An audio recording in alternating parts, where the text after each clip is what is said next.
Marie Dubois went back to baking bread in Paris, but she also wrote a cookbook that included recipes she had invented during the war. The book became a bestseller, and Marie used the profits to open a cooking school for refugees and displaced persons. She said that knowing how to make good food was a survival skill that everyone should have. Raj Patel returned to teaching in Mumbai, and his school became a model for education reform. He believed that children needed to learn practical skills and creative problem-solving, along with traditional academics. His students consistently scored at the top of national tests, and many went on to important positions in government and business. Jake Cooper continued surfing and running his coastal supply business in Sydney. He expanded into legitimate shipping and became wealthy, but he never forgot the lessons of the war. He funded scholarships for young people who wanted to study marine sciences and navigation. Lucy Martin grew up to become one of the leading experts on alien cultures and psychology. At age 16, she was already consulting with the government on diplomatic relations with other species. She said that understanding how aliens thought was the key to preventing future wars. General Hayes retired 5 years after the war ended and wrote her memoirs. The book was titled We Never Surrendered, and it became required reading at military academies around the world. Hayes spent her retirement giving lectures and advocating for continued investment in space defense. President Morrison served 2 terms and was remembered as the leader who had refused to surrender, when surrender seemed like the only option. He established the Morrison Foundation, which funded research into peaceful uses of alien technology. He said that humans had proven they could fight, but now they needed to prove they could build. Commander Velthor returned to the Zarkath homeworld and reported to the Imperium Council. He told them that humanity was unlike any species they had encountered, and that the Zarkath had been fortunate to recognize it before the cost became unbearable. The council reviewed his report and made a historic decision. They changed the Zarkath military doctrine to include sections on adaptive warfare and creative tactics based on human examples. 20 years after the invasion ended, Earth had become a significant power in galactic politics. Humans served as mediators in conflicts between other species. Human innovation had improved technology across dozens of civilizations. Human entertainment and culture had spread to hundreds of worlds. And most importantly, humans had shown the galaxy that courage and creativity could overcome almost any challenge. The legacy of the invasion was complex. Millions had died and the scars took decades to heal, but humanity had gained something precious. They had gained confidence and unity and a place among the stars. They had proven to themselves and to the galaxy that humans would never give up and would never stop fighting for their freedom. And they had done it by being exactly what they had always been, which was stubborn and creative, and absolutely impossible to predict. The Zarkath Imperium had been expanding across the galaxy for over 300 years, and their record was perfect. Every planet they visited either surrendered immediately or fell within weeks. Their military commanders kept detailed records of every conquest, and those records showed the same pattern repeating over and over again. The Zarkath would arrive with their massive fleet, and the natives would see those ships hanging in the sky like dark moons, and they would know that resistance was pointless. 47 different worlds had learned this lesson, and 47 different species now served the Imperium in one way or another. Commander, Velthor stood on the bridge of his flagship and looked at the holographic display showing a small blue and green planet. The world was called Earth by its inhabitants, and the initial scans showed exactly what he expected to find. The humans were primitive by galactic standards, and they had barely managed to send a few of their kind to their own moon. They still used chemical rockets and nuclear fission, and their planet was divided into hundreds of competing nations. Velthor had seen this scenario dozens of times before, and he knew how it would end. The Zarkath battle doctrine was simple, and it had never failed. First, they would disable all communication satellites and leave the primitives blind and confused. Then they would position their largest ships over every major population center and broadcast a simple message: surrender or die. Most species chose to surrender, and the few that chose to fight usually changed their minds after the Zarkath destroyed a city or two. Velthor expected the humans would surrender within 2 days at most. On Earth, it was a Tuesday morning when every screen went dark at exactly the same moment. Helen Brooks was drinking coffee in the control room of the new radio telescope facility in Puerto Rico when all of her monitors turned black. She thought it was a power failure at first, but then she noticed that the emergency lights had not come on. Her phone was dead too, and so was her watch and the digital clock on the wall. Everything electronic had simply stopped working all at once. Helen walked outside and saw that the sky had changed. There were objects up there that had not been there before, and they were huge. She could see 5 of them just from where she stood, and each one was the size of a mountain. They were dark and angular and completely silent, and they just hung there in the atmosphere, like they had every right to be there. Other people were coming outside now and pointing at the sky, and Helen heard someone screaming. In Washington, the president was being rushed to an underground bunker. Jack Morrison had been president for less than a year, and nothing in his experience had prepared him for this moment. His advisors were shouting conflicting information at him, and nobody seemed to know what was happening. The military was reporting similar ships over Moscow and Beijing and London and Paris and Tokyo and dozens of other cities. Every satellite was offline and every communication network was down except for hardened military systems that still used old cable technology. Then the message came, and it was broadcast in every language simultaneously. The voice was cold and mechanical, and it spoke with absolute certainty. The Zarkath Imperium had claimed Earth as part of their territory, and all humans were now subjects of the Imperium. Resistance would result in the complete destruction of human civilization. The humans had 48 hours to signal their surrender by shutting down all military installations and gathering their leaders in designated locations. Failure to comply would result in systematic elimination of human population centers until compliance was achieved. The message repeated 3 times, and then the voice went silent. President Morrison looked at his generals, and they looked back at him with expressions that ranged from shock to anger to fear. General Hayes was the first to speak, and her voice was steady despite everything. She said that the military could fight, but that they would lose. The alien ships were too advanced and too numerous, and humanity had nothing that could touch them. Surrender was the logical choice. But Jack Morrison had not become president by being logical. He had won his election by promising to stand up for American values and by refusing to back down from any challenge. He looked at Hayes and asked her a simple question. If they surrendered now, what would happen to humanity? Hayes admitted that they would probably survive, but that they would never be free again. The aliens would control everything, and humans would become servants at best and slaves at worst. Morrison made his decision, and he made it quickly. He told Hayes to contact every world leader she could reach and to tell them that America would not surrender. If other nations wanted to give up, that was their choice, but America would fight. Hayes started to object, but Morrison cut her off. He said that his grandfather had fought in a war where surrender seemed like the only option, and his grandfather had refused to quit. Morrison was not going to be the president who gave up without even trying. Around the world, other leaders were making similar calculations. In China, the premier announced that the Chinese people had survived 5,000 years of history and would survive this too. In Russia, the president declared that no alien force would dictate terms to the Russian Federation. In India and Brazil and South Africa and across Europe, leaders were reaching the same conclusion. Surrender might be logical, but it was not acceptable. The Zarkath had made their first mistake, and they did not even know it yet. They had assumed that humans were like every other species they had conquered. They thought that humans would choose survival over freedom, and that a show of force would be enough to break their will. But humans were different in ways that the Zarkath could not understand from their scans and their databases. Humans had a long history of fighting against impossible odds and losing everything except their dignity. They had survived ice ages and plagues and wars that killed millions, and they had always found a way to continue. Velthor watched his countdown timer and waited for the surrender signal.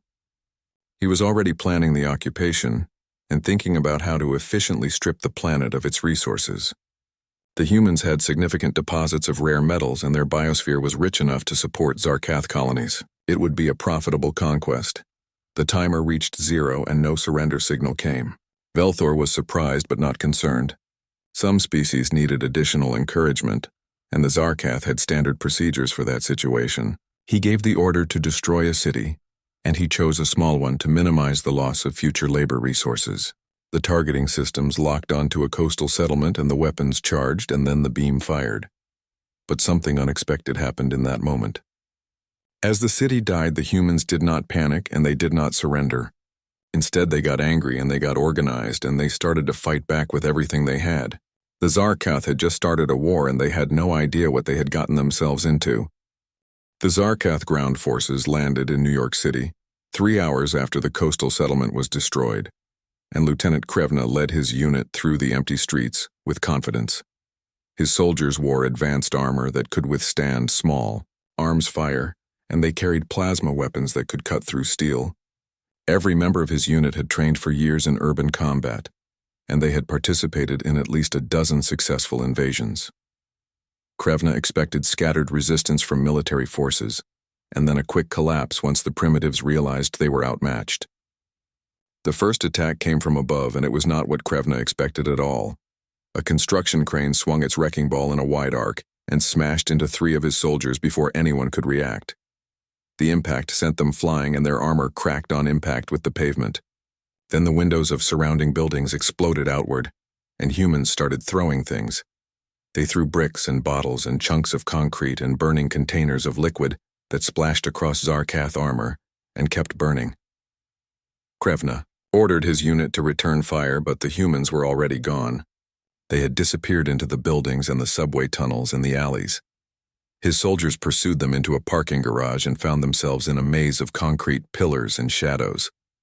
Something exploded under a transport vehicle, and the blast knocked 2 more soldiers down. Then the lights went out, and Krevna heard screaming over the communication channel. When backup units arrived, they found Krevna's soldiers scattered and confused. The humans had used the garage's own structure against them and had rigged the elevators to drop when weight sensors were triggered. They had turned the sprinkler system into a delivery mechanism for some kind of chemical irritant.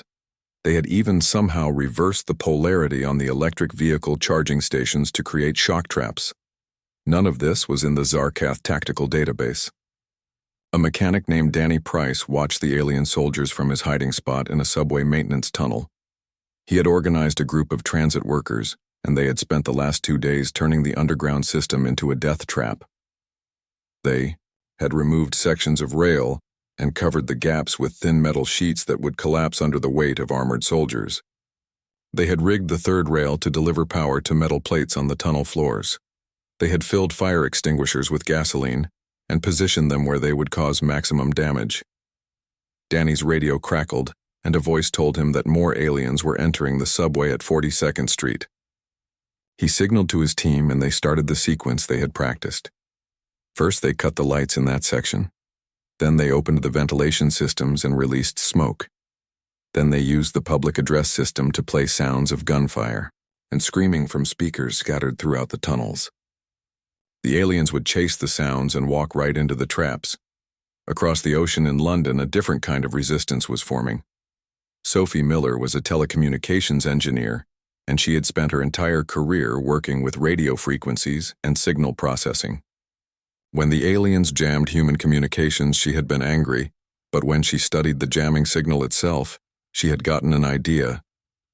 The Zarkath were using a rotating frequency pattern to block human transmissions, but that pattern had to leave gaps for their own communications to work. Sophie gathered every ham radio operator and electrical engineer she could find, and they started experimenting. They could not break the alien encryption, but they discovered something better.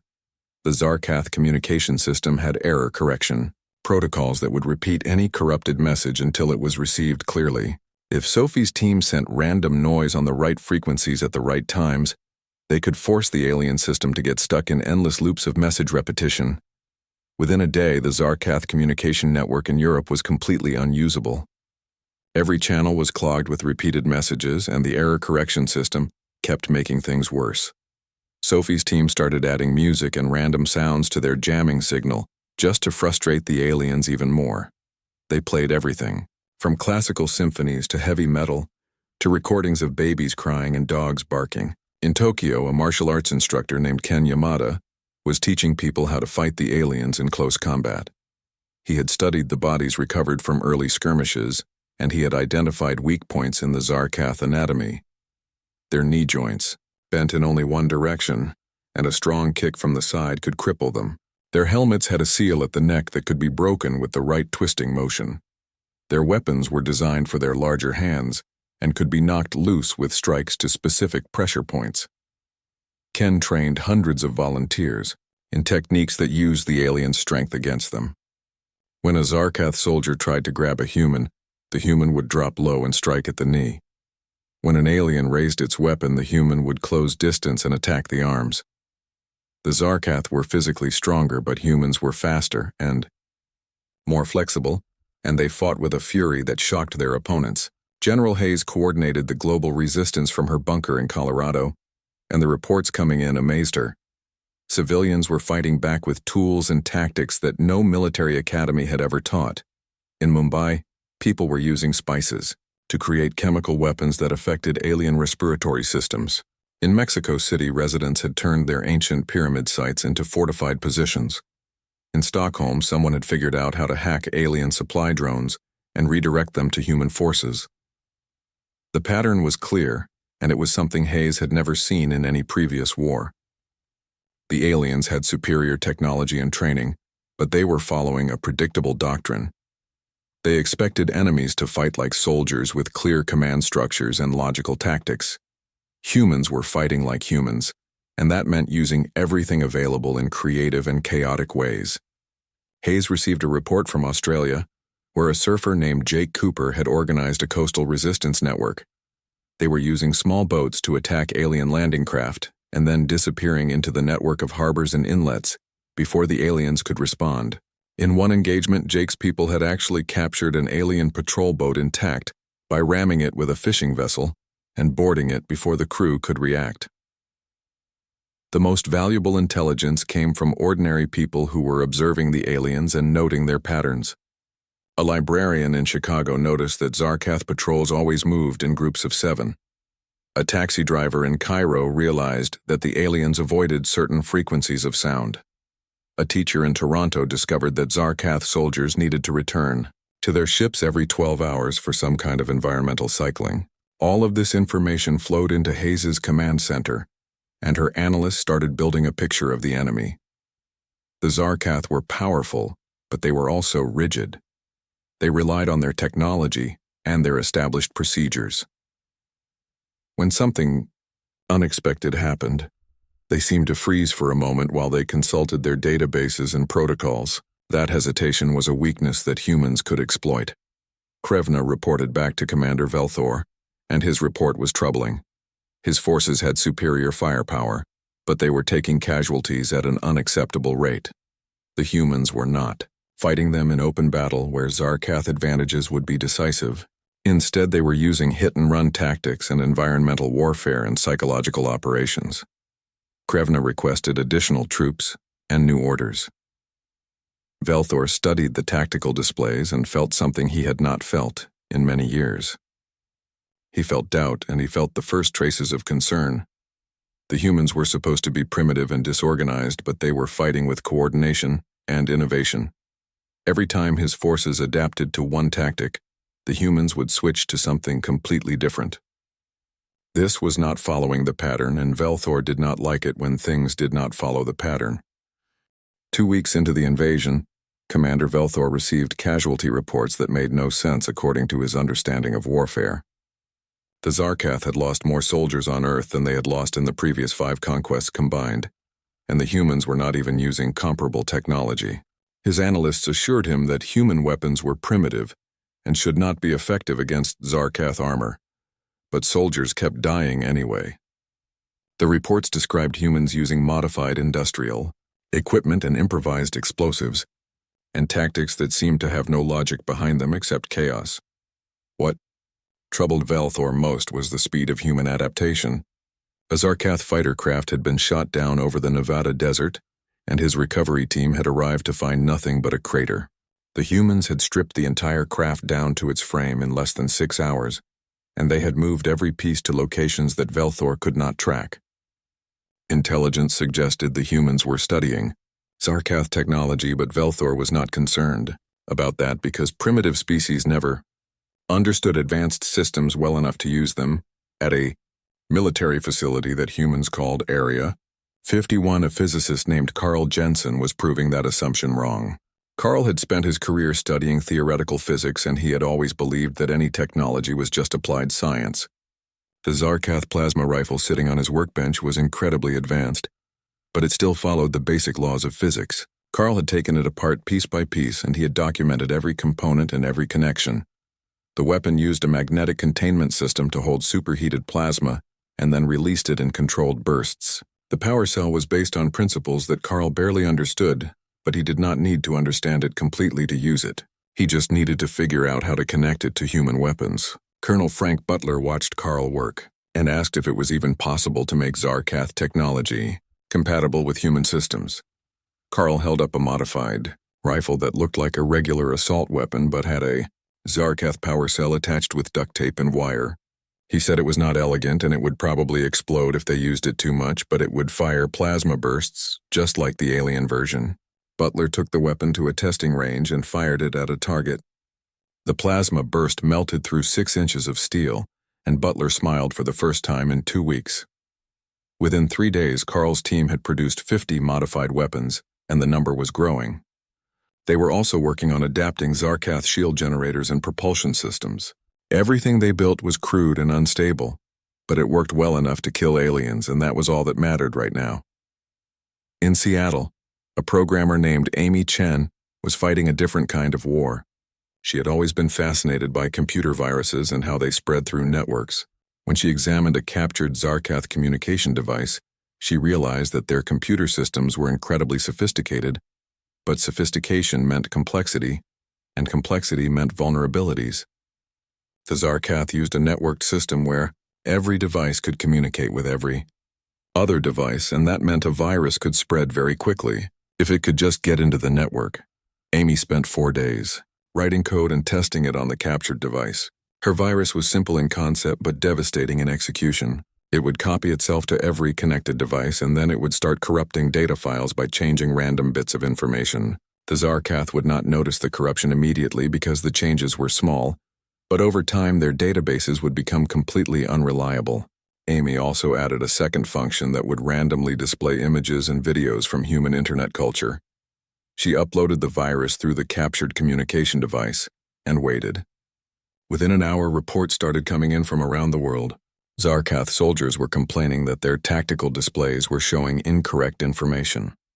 Command ships were receiving corrupted status reports, and somehow every screen in the Zarkath fleet was occasionally displaying videos of cats doing silly things or playing a song that humans called a rickroll.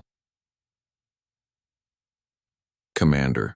Felthor stared at his screen as it showed him an image of a cat hanging from a tree branch with text that said, "Hang in there." His technical staff assured him they were working on removing the infection, but every time they cleaned one system, it would get reinfected from another system. The virus was spreading faster than they could contain it, and it was making their entire computer network unreliable. In rural Montana, a rancher named Bill Stevens was making observations that would change the course of the war. Bill had spent his whole life watching animal behavior, and he knew that every creature had patterns and routines. The Zarkath were no different. Bill noticed that the alien ships repositioned themselves every 6 hours in a precise pattern. During the repositioning, there was a window of about 8 minutes where the ships were out of optimal position and their ground forces seemed to lose coordination. Bill shared his observations with his neighbor Katie Walsh, who had served 20 years in the Marines before retiring to Montana. Katie immediately understood the implications, and she contacted General Hayes.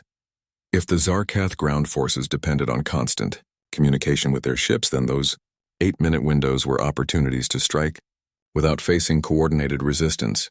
Hayes ordered her forces to test the theory, and the results were dramatic. Human attacks during the repositioning windows were 3 times more effective than attacks at other times. The Zarkath soldiers seemed confused and slower to respond when they could not get immediate support from their command ships. Hayes began planning operations specifically timed to those vulnerable windows. Around the world, humans were finding similar weaknesses and exploiting them. In the Amazon rainforest, indigenous tribes led by a man named Carlos Rivera were using their knowledge of the jungle to devastating effect. The Zarkath had sensors that could detect heat and movement, but those sensors could not distinguish between humans and animals in the dense jungle.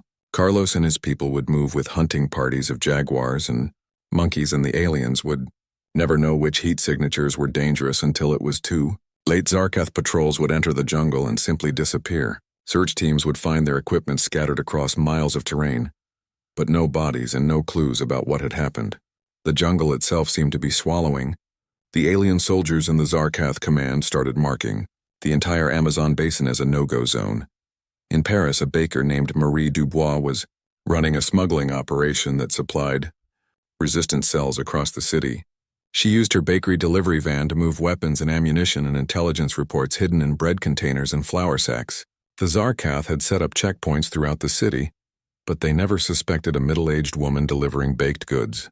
Marie had a network of dozens of ordinary people who moved supplies right under alien noses. In Mumbai, a school teacher named Raj Patel had turned his school into a coordination center for local resistance. The building had a basement that the Zarkath did not know about, and Raj used it to store supplies and hold planning meetings. Students who were too young to fight served as messengers and scouts. The Zarkath learned to avoid the neighborhood around the school because every time they sent patrols into that area, the patrols would come under attack from multiple directions. In Sydney the Surfer, Jake Cooper had expanded his coastal operations and was now running a supply network that stretched along the entire eastern coast of Australia.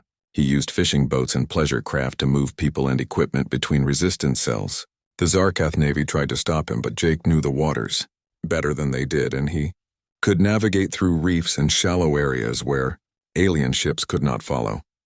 The most unexpected discovery came from Toronto, where a 12-year-old girl named Lucy Martin was analyzing captured Zarkath data files on her laptop.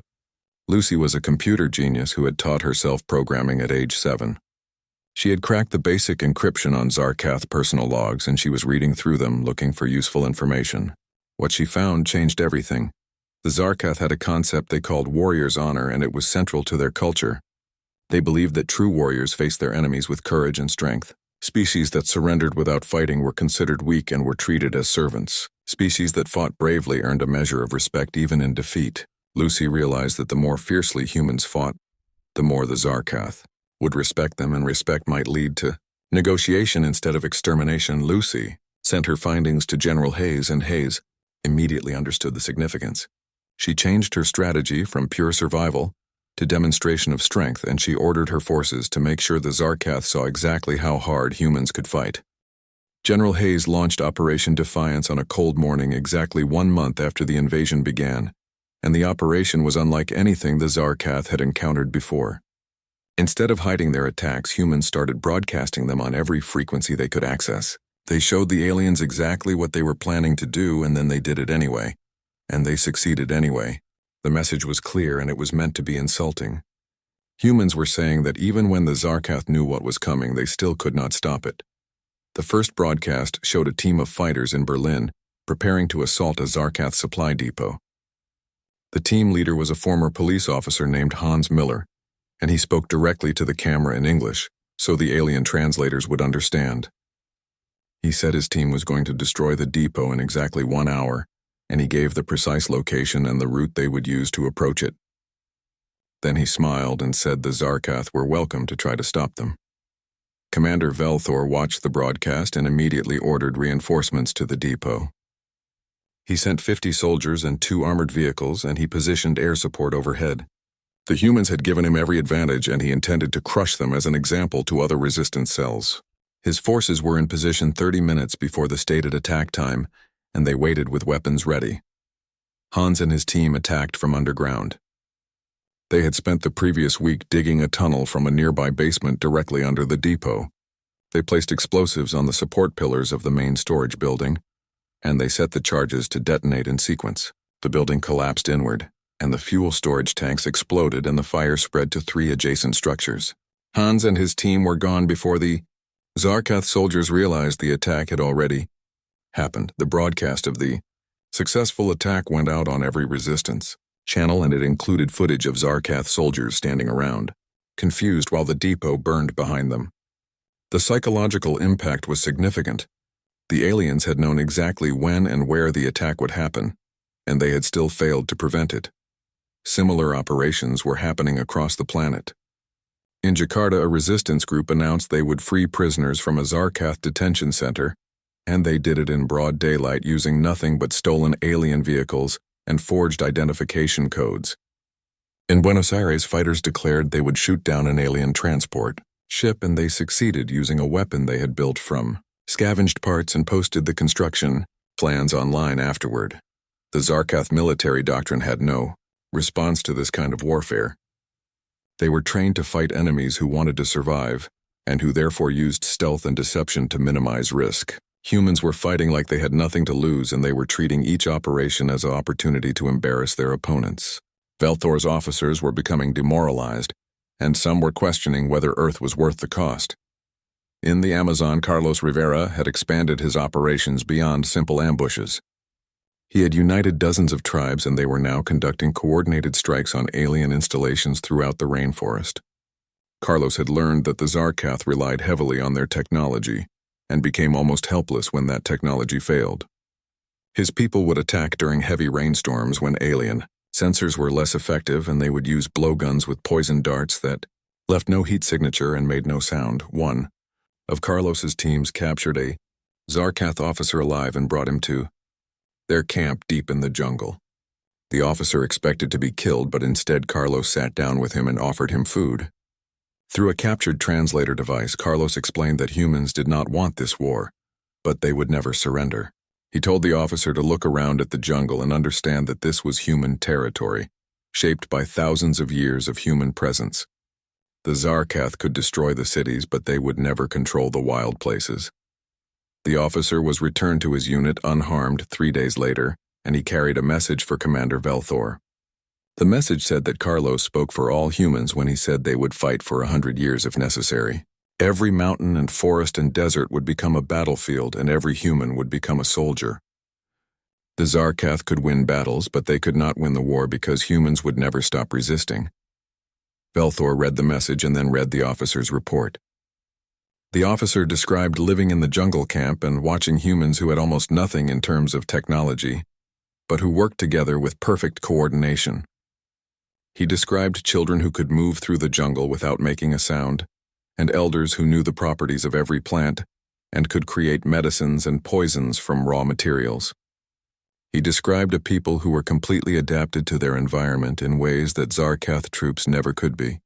The report troubled Velthor because it matched what he was seeing from every combat zone. The humans were not fighting like primitives. They were fighting like apex predators defending their territory, and they were using tactics that suggested a deep understanding of warfare. Velthor began to research human history, and what he found shocked him. Humans had been fighting wars against each other for their entire recorded history. They had developed thousands of different tactical approaches and strategic theories. They had fought in every type of terrain and climate. They had used everything from rocks and sticks to nuclear weapons. They had a cultural library of warfare that spanned millennia and included conflicts that made the Zarkath campaigns look small by comparison. One human conflict called World War II had involved hundreds of millions of soldiers and had lasted 6 years and had killed more people than lived on some Zarkath colony worlds. The humans had fought that war with such intensity that they had literally reshaped their entire civilization to support it. They had invented new technologies and new tactics during the war itself, and they had never given up even when defeat seemed certain. Velthor realized that the Zarkath had made a fundamental error in their assessment of humanity. They had looked at human technology and assumed humans were primitive. They had not looked at human nature and human history. They had not understood that humans were survivors who had clawed their way to the top of their planet's food chain through intelligence and adaptability and sheer stubborn refusal to quit. In space above Earth, the Zarkath fleet was experiencing its own problems. A civilian scientist named Greg Palmer had managed to build a communication device from salvaged alien parts, and he used it to contact a Zarkath ship directly. The ship's captain was so surprised to receive a transmission in proper Zarkath communication protocol that he actually responded. Greg introduced himself and asked the captain a simple question. He asked how many more soldiers the captain was willing to watch die for a planet that would never stop fighting. He pointed out that the Zarkath had been on Earth for a month and had not managed to control even one major city. He noted that human resistance was growing stronger instead of weaker. He suggested that perhaps the Zarkath had made a mistake in choosing Earth as a target. The captain ended the transmission without answering, but Greg's message spread through the fleet. Zarkath officers started having private conversations about the campaign. Some argued that they should increase the force commitment and crush the humans through overwhelming power. Others suggested that Earth was a quagmire that was draining resources needed elsewhere. A few even whispered that the humans had earned the right to be left alone. Commander Velthor found himself in an impossible position.